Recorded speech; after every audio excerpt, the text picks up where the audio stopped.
Salve, rapaziada. Professor Rani Santana aqui em mais uma aula de biologia. Dessa vez a gente vai trabalhar com relações ecológicas e população, um assuntinho de ecologia bem suave, bem tranquilo de tratar. E a gente já começa usando a classificação do termo. Então, relações ecológicas são interações, na verdade são interações ecológicas, se a gente for usar o pé da letra, que acontecem entre seres vivos de uma comunidade, ou seja, essas relações elas têm que acontecer dentro da mesma espécie ou em espécies diferentes. Quando é dentro da mesma espécie, a gente chama de intra-específica, intra de dentro, né, específica de espécie, então dentro da espécie. E quando acontece entre espécies diferentes, a gente chama de interespecífica, entre espécies. Essas relações elas podem ser harmônicas quando ambos se beneficiam, ou elas podem ser desarmônicas quando um se beneficia e o outro não. Existem situações onde a gente também pode classificar como benéfica para um e neutra para outra. E vocês podem até encontrar lá no Enem a interação por sinais. Então, quando a gente diz que uma relação ela é harmônica, a gente diz que ela é relação positiva, porque é positiva para os dois, tá? Quando a gente diz que a relação pode ser desarmônica, ela é positiva, negativa, porque um se beneficia e o outro se dá mal. E vão ter interações que vocês vão perceber que existe uma interação, na verdade, específica que ela é negativa, que não é bom para ninguém. E existe uma quarta situação onde a interação ela é positiva, zero. Tá? Esse zero vai representar a neutralidade, ou seja, para o outro não faz diferença. Tá? Existem questões que podem até tratar essa relação dessa forma. A gente vai estudar um pouco isso. Tá? Como eu já falei, né? As relações harmônicas é quando não há prejuízo. E quando a gente trata de relações harmônicas dentro da mesma espécie, a gente tem as relações intraespecíficas. Quem são elas? Sociedade, colônia e gregarismo. Já as interespecíficas entre espécies diferentes, a gente vai ter forésia, protocooperação, mutualismo, inquilinismo e comensalismo, tá? Já com relação às desarmônicas, você vai ter dentro da mesma espécie intraespecífica competição e canibalismo, tá? E interespecífica você vai ter aí competição também, parasitismo, predatismo, esclavagismo, tá? E amensalismo. Então a gente vai tratar todas essas relações hoje. Vamos começar primeiro com as harmônicas intraespecíficas, ou seja, dentro da mesma espécie. Vamos falar primeiro da questão de sociedade, tá? A classificação de indivíduos que trabalham em sociedade é a divisão de trabalho, ou seja, eles apresentam hierarquia e castas. É muito comum em insetos que a gente classifica como insetos eusociais. O que seriam insetos eusociais? São aqueles insetos ali que apresentam interações bem complexas de sociedade. Exemplo, cupins, formigas, né? Basicamente, grande parte dos himenópteros, abelhas. Todos esses são insetos da ordem Hymenoptera, tá? Então, é essa classificação aqui. Então, falou de inseto social, geralmente é a sociedade. Apresenta rainha, rei e operárias.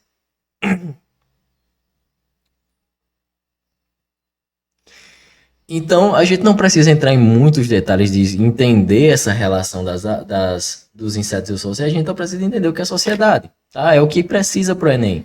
Professor, mas eu quero saber o que é que a rainha faz, o que é que o rei faz. Não é assunto para agora, tá? Vamos focar no que cai no Enem. Vamos focar no que cai no Enem. Se você quer entender um pouco mais, conversa comigo, vamos lá, a gente tem uma aulinha só de entomologia, mas a gente tem que focar no que cai no Enem, porque é o que vai aprovar vocês, tá? E o que vai fazer bem para a mentoria também, porque a aprovação de vocês condizem com o nosso sucesso, e vice-versa, né? Então, vamos lá. Sociedade. Aqui só tem um exemplo, né? Rei, rainha, no caso das formigas, a única função da rainha é colocar ovos, que vão se transformar em ninfas, e aí elas vão poder ser classificadas em ninfas reprodutoras, operárias ou soldados. Lembrando que essa classificação aqui se dá por vários motivos, entre eles é a questão de como que essa rainha vai ser alimentada, tá? Outro exemplo de sociedade são as abelhas, né, onde só a rainha fêmea é fértil, né, enquanto o zangão ele não é fértil. Na verdade, ele é, mas ele só causa fecundação, tá? E a operária é infértil porque a rainha ela meio que inibe através de feromônios a ação reprodutiva dessa operária.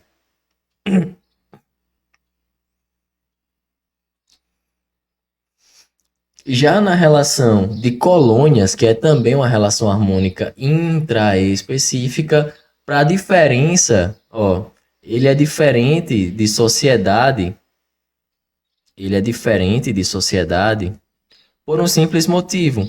Eles são anatomicamente unidos. Como assim, professor? Você não consegue observar diferenças no grupo de animais. Por exemplo, a famosa caravela portuguesa, né? Para quem não conhece, é aquele bichinho roxo que fica na praia que muita gente confunde com água-viva. É também um quinidário, só que é um quinidário, ó, que cada tentáculo desse é um indivíduo. E essa parte aqui de cima, essa parte flutuante, é um indivíduo flutuador. Ou seja, é um único indivíduo que entra em cooperação aqui com esses indivíduos de baixo e eles todos unidos formam essa colônia. Então a caravela portuguesa é uma colônia, não é um bicho só. Estamos entendidos com isso? E nesse caso, é uma colônia heteromorfa. Vamos lá, lembrando a biologia, hétero é diferente, né? E morfo vem de forma. Então, forma diferente. Por que forma diferente, professor? Porque ele apresenta, ó, uma parte flutuante e uma parte, ó, de proteção e alimentação, que elas unidas formam a colônia. Então, eu consigo observar características diferentes nessa colônia. Eles exercem também uma divisão de trabalho. Já na colônia isomorfa, são aquelas colônias que os indivíduos eles estão aqui unidos, ó, mas de longe eu não observo diferença. Por exemplo, aí você vai observar alguns tipos aí de quinidários que apresentam essa formação. Não apresenta. De longe, você vê uma coisa só. Você vê tudo igual. Por exemplo, a sua placa bacteriana, né? Aquela plaquinha amarela que fica lá na sua garganta. Você vê só um borrão amarelo assim. Só que aquele borrão amarelo, ele é feito por vários indivíduos unicelulares. Então você não observa a diferença. Você pensa que é uma coisa só. Então a gente chama de iso, de igual, morfo, de forma, né? Então a forma é igual. Belezinha? Já anota aí no seu mapinha mental. Lembrando que mapa mental é muito bom para biologia, né? Uma relação que cai pouco no Enem, mas eu achei interessante falar para vocês, é a questão das sardinhas, que é o gregarismo. Indivíduos da mesma espécie, eles se agrupam para executar um trabalho. Vai dizer, oxi, professor, mas nesse caso, quando você vê um monte de sardinha, elas não ficam mais visíveis, não? Sim, elas ficam de fato mais visíveis. Só que já foi comprovado que o sucesso de sobrevivência de animais que vivem em grupo e fazem esse comportamento de gregarismo é maior em grupo, tá? Do que eles sozinhos. Sozinho o sucesso é menor. Eles têm mais chance de morrer. Por quê? Porque assim eles conseguem confundir o predador, porque o predador, ele precisa focar em um animal só, e nesse caso ele não consegue. Agora vamos para as harmônicas entre espécies diferentes, que são as harmônicas interespecíficas. Uma aguinha aqui, galera, senão minha garganta vai para o espaço.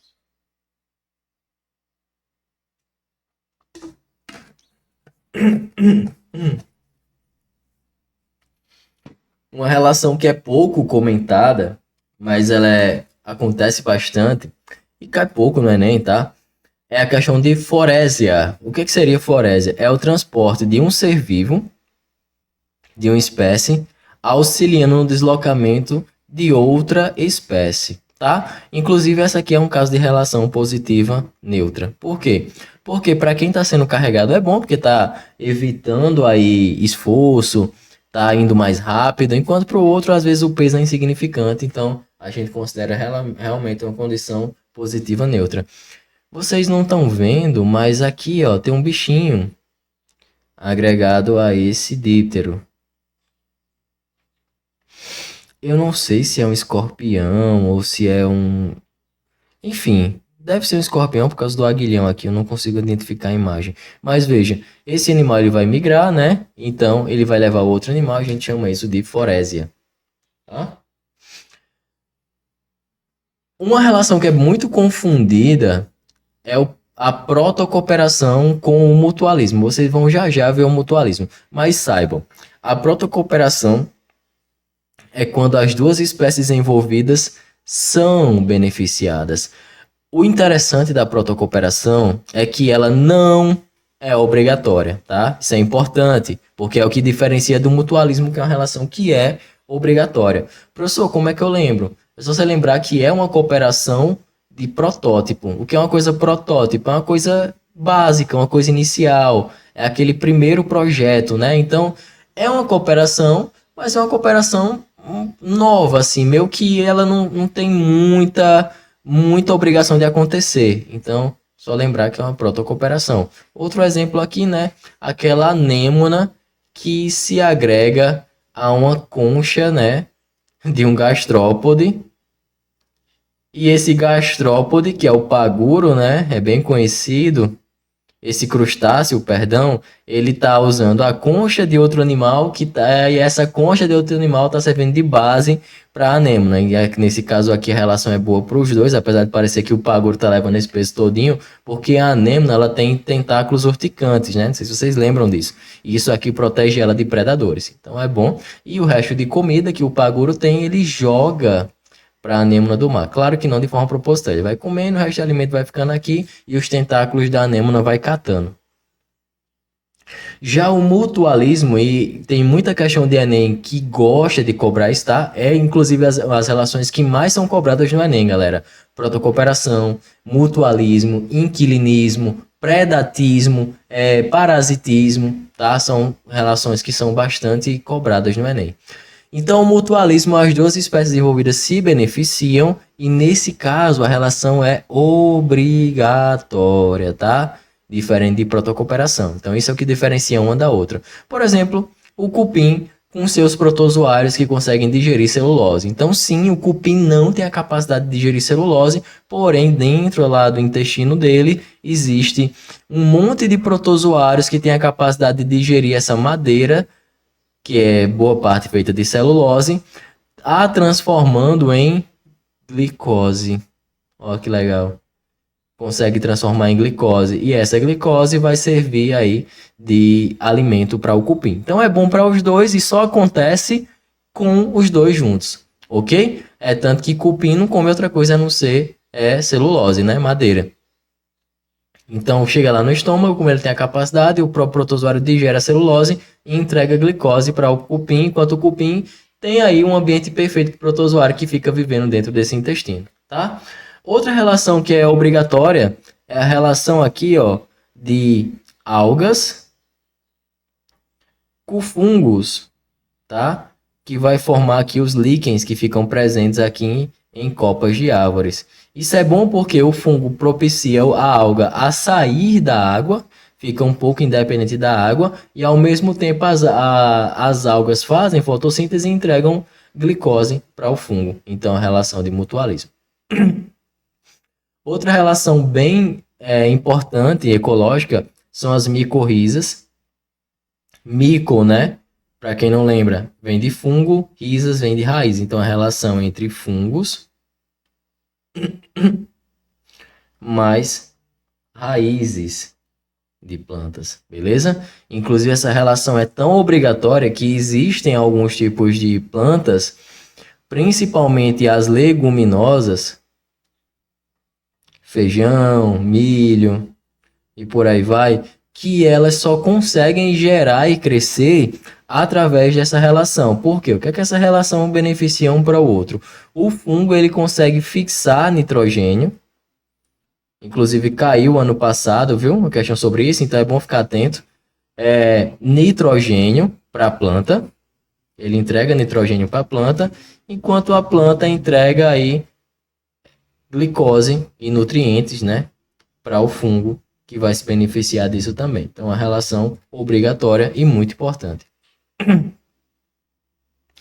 Existe também alguns mutualismos que acontecem entre plantas e animal. Por exemplo, aqui, uma espécie de acácia que tem espinhos grandes e inchados, no quais as formigas constroem seus ninhos dentro. Então, nesse caso, as formigas elas não vão deixar ninguém se alimentar dessa planta, fazer o forrageio dessa planta, enquanto a planta ela disponibiliza de um abrigo, ó, mega produtivo para esse formigueiro. Além disso, essas plantas elas começam a liberar uma pequena quantidade de tipo umas câmaras que é cheia de glicose que atrai a formiga. Então, além de dar abrigo, ela também dá alimento, tá? E outra relação interessante que acontece é que muita gente pensa que as formigas elas pegam o resto de alimento, né, para comer, só que não é, galera. Esse resto de alimento é para levar para um tipo específico de fungo, um cogumelo, que fica dentro lá do formigueiro dela, que se alimenta desse resto de comida. Então, as formigas conseguem ter uma incrível fazenda de fungos. E esse fungo serve de alimento para ela. Então, a relação de mutualismo, né? No caso. Ah, mas tá comendo fungo. Tá, mas ao mesmo tempo tá dando benefício, porque tá fazendo o fungo crescer. Beleza?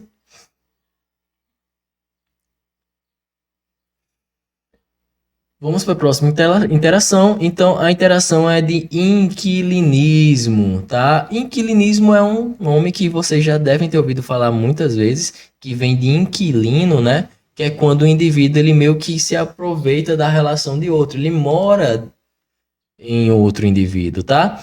Vou deixar bem claro aqui, ó. Se for uma planta em cima de outra para roubar sol, né? Tem uma planta pequenininha, tem uma árvore aqui, né? Tem uma árvore, aí tem uma plantinha pequenininha, ela tá aqui. Ela não consegue fazer sol. Um arbustinho aqui, não consegue fazer sol. Então, algumas plantas para se beneficiar, elas acabam crescendo em cima de outras plantas. Então, essa relação, ela é chamada, isso para conseguir sol, né? Ela é chamada de epifitismo. Fito, vamos lá, vem de planta, né? E epi vem de cima. Então ela fica acima da planta. É um epifitismo, tá? E entre animais é epi de cima também. Zooísmo. Tudo que tem zoo, né? Tipo zoológico. Tudo que tem zoo é animal. Beleza? Então é um animal se beneficiando de outro aí. Ó, por exemplo, essas não sei se vocês estão vendo, mas tem aqui, ó, pequenas cracas vivendo aqui, ó, em cima desse crustáceo aqui. E aí eles vão ganhar vantagem porque o resto de alimento vai cair aqui também, além da distribuição, já que são animais sésseis, não conseguem se mexer, então eles estão conseguindo mudar o ambiente com facilidade.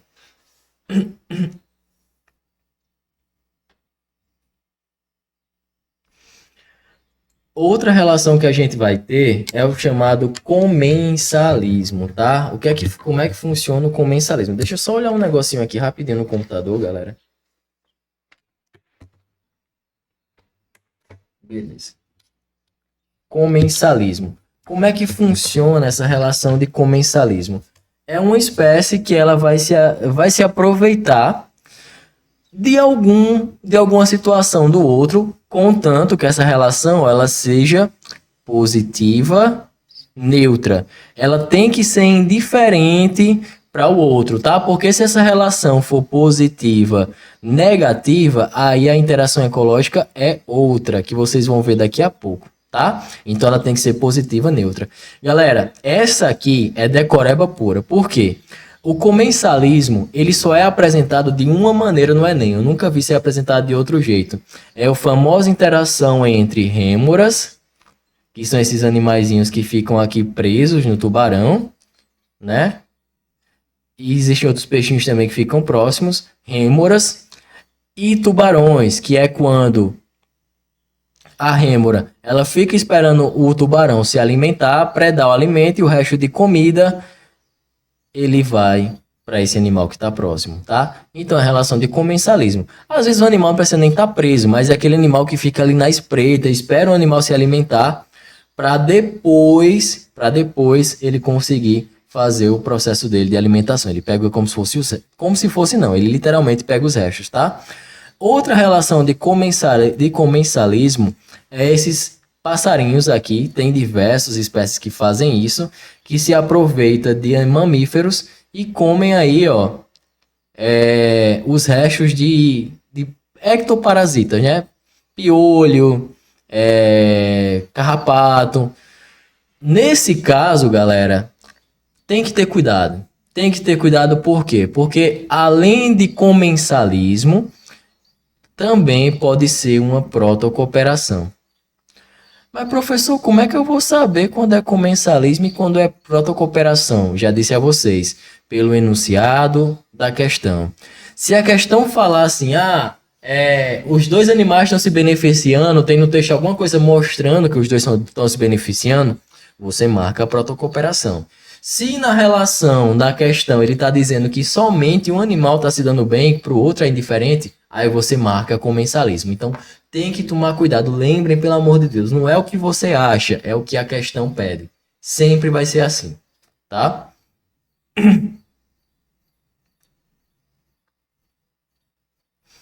Agora a gente vai para as relações que são ruins, as desarmônicas, intra da mesma espécie, tá? Começando pela competição, e aí lembra que eu falei que existe uma competição que é às vezes considerada negativa?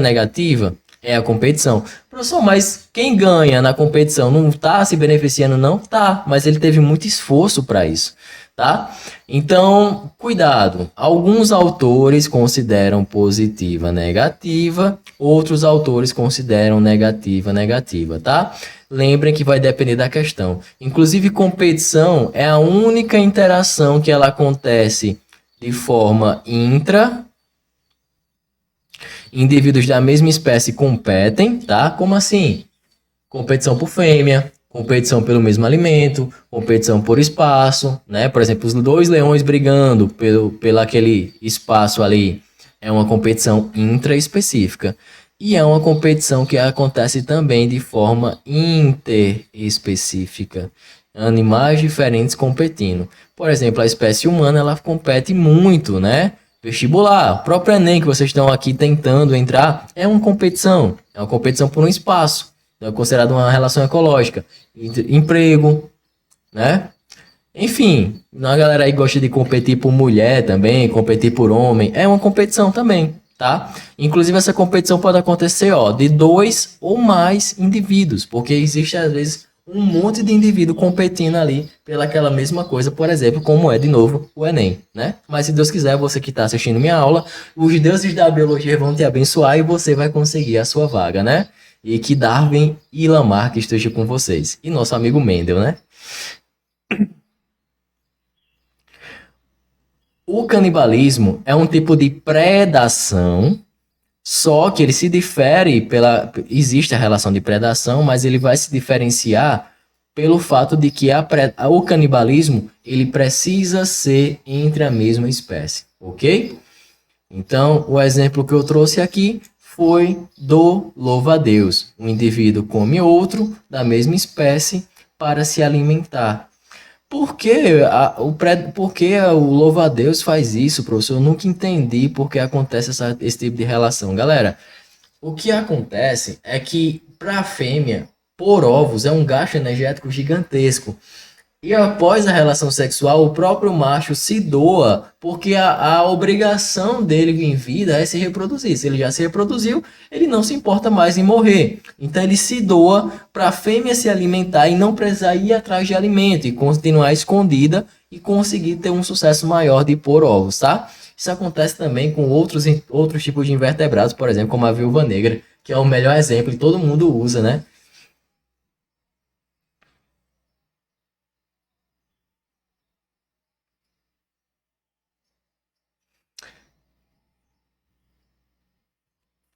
Continuando,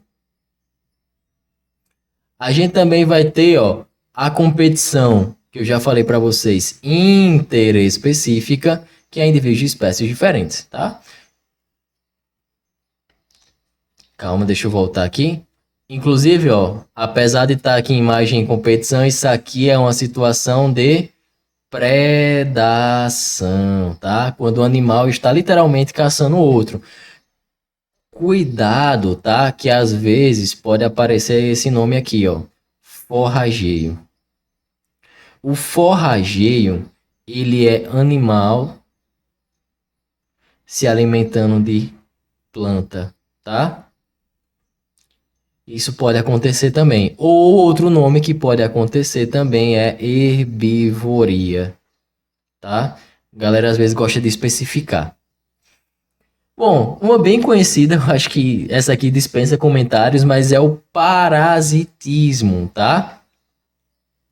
O parasita, ele vai retirar recursos do hospedeiro. Ele não precisa matar. Inclusive, parasita bom é parasita que não mata o hospedeiro. Isso é uma frase clássica da biologia. Quanto mais tempo ele conseguir sobreviver sem matar o hospedeiro, melhor e adaptado é esse parasita, tá? Então, eles são altamente dependentes, tá? Deixa eu voltar aqui um pouquinho para falar sobre algumas coisas aqui que são importantes, tá? Existem duas situações de parasitismo. Existe o ectoparasita. E aí, ó, ecto vem de fora, externo, né? Então é aquele parasita que parasita a parte externa do corpo. Carrapato, pulga, né? Vamos lá. Carrapato, pulga são os melhores exemplos. Piolho, né? São esses casos. E tem aqueles que parasitam dentro do corpo, a gente chama de endoparasita. Aí você vai ter aí os eumintos, protozoários, por exemplo, lombriga, solitária. Todos esses eles são casos aí de endoparasitismo, tá? Então só para vocês ficarem ligados que existe essa pequena diferença aí. Continuando, já tinha falado outras vezes, né? Mas o predatismo é a relação de predador e presa e ela deve se manter em um equilíbrio. Como assim, professor? Como é que funciona esse equilíbrio? Tá? Quando o número de presas é maior que o número de predadores. Tem que ser, tá? Tem que ser por quê? Porque se tiver um número de predadores maior do que o número de presas, aí o que é que vai acontecer? Vai faltar alimento para esses predadores. Então, olha aqui que legal. Isso aqui é um sistema chamado de presa-predador, bem conhecido. Em azul é o número de lebres, tá? E em vermelho é o número de predadores. Olhe como essa relação ela é importante. Quando dá uma aumentada, ó, no número de quando dá uma caída, ó, no número de presas, o número de predadores, ó, despenca. Mas ao mesmo tempo, à medida que o número de predadores despenca, porque só aqueles mais fortes vão ficar, né? Só os que conseguem caçar aquele mínimo de alimento ficar, eles vão reproduzir e vão criar uma geração mais forte. E aí, ao mesmo tempo, ó, esse tempo de predadores que foi diminuto, o número de presas aumentou. Quando o número de presas aumenta, ó, o número de predadores sobe. E fica nessa interna corrida aí, Tom e Jerry, gato e rato, né? Aumentou, ó, aumentou muito a população de lebres. Logo depois, ó, a população de linces aumenta. Então essa relação ela é correlata. O número de predadores depende do número de presas. Relaçãozinha que vem caindo, vem tendo alta no Enem, tá? É o esclavagismo. O que é o esclavagismo? É uma espécie de escravismo de indivíduos. Como é que funciona essa? Uma espécie vai usar o trabalho de outra para se beneficiar. Por exemplo, aqui o pássaro chupim, que deposita seus ovos no ninho de outras espécies para que eles choquem. Olha aí que cara esperto, né? Pega no trabalho de outro. E o mais interessante é que tem um grupinho de animais que vocês já devem ter ouvido falar, que são os cucos. Aqueles que aparecem lá nos relógios, né? Relógio cuco. E como é que ele faz? O cuco, ele faz a mesma coisa. Ele coloca um ovo dentro de um ninho de outra espécie para que ele fique chocando. E o mais interessante é que mesmo muitos cucos sendo da mesma espécie, a coloração do ovo, o formato do ovo, ele muda de acordo com a espécie que ele costuma fazer o esclavagismo, tá? E aí, a partir disso, esse ovo ele choca mais cedo, e além de chocar mais cedo, esse bichinho recém-chocado aqui, esse cuco recém-chocado, ele começa a jogar os outros ovos para fora do ninho, fazendo com que ele fique com todo o alimento sozinho, e depois de um tempo ele cresce e vai embora, tá? Então é meio triste, mas acontece. Outra relação de esclavagismo é do próprio ser humano, usando algumas coisas, por exemplo, como o mel da abelha, como o leite da vaca. Então, todas essas são relações de esclavagismo. No caso aqui, o ovo da galinha, né, também.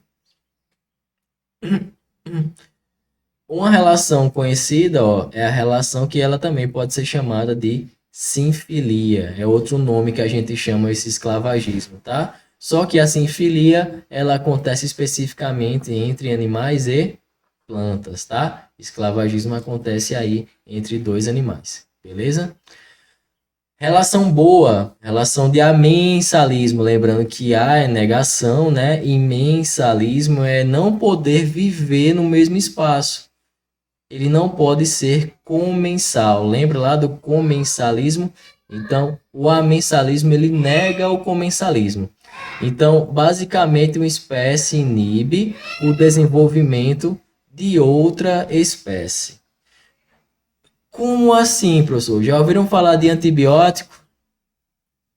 Já ouviram falar de antibiótico? O antibiótico, ele é basicamente feito por um fungo chamado de Penicillium. Esse Penicillium vai produzir uma molécula chamada de penicilina. E o que é que a penicilina faz? Ela inibe o crescimento de bactérias, porque elas não vão aí disputar o mesmo recurso. Então, esse é um caso clássico de amensalismo, beleza? Outra situação que pode acontecer e que o Enem gosta de cobrar o exemplo é bactérias que inibem o crescimento de outras bactérias, tá? E aí, nessa situação, que inibe o crescimento de outras bactérias. Então, nas situações, ele apresenta até um gráficozinho. Ele diz assim, a bactéria está assim, crescimento. A bactéria está assim, está crescendo e está se estabilizando. Aí, quando a outra população entra no gráfico, essa bactéria cai. E essa aqui se estabiliza.